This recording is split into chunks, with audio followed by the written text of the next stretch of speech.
How far west did these two go? On this day in history, January 18, 1803, President Thomas Jefferson requested $2,500 of funding from Congress to finance the Lewis and Clark expedition. Long before the two explorers were even chosen, Jefferson had proposed the idea of exploration. Congress had even authorized a survey of the area when, in a stroke of luck, Napoleon decided to abandon the Americas and sell the land that would become the Louisiana Purchase so that he could continue his reign in Europe.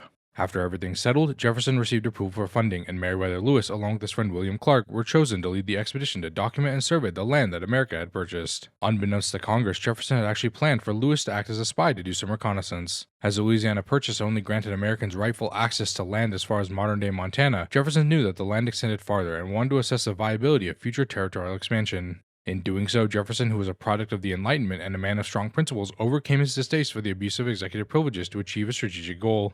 Fascinated by what the expedition might yield in terms of scientific discovery and adventure, Jefferson sought to claim more territory for the country he loved and fought for, and wanted to eliminate foreign competition while converting Native Americans to Christianity. However, as this was all not known to Congress at the time, the expedition and funding, which historians conclude ultimately cost closer to $50,000, were approved.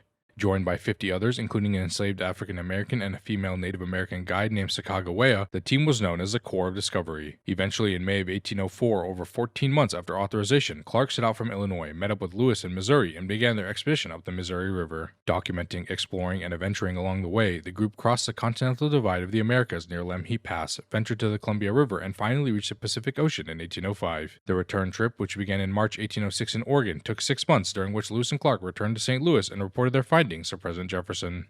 If you've learned something, consider dropping a like and subscribing to my channel. Your support would mean the world to me.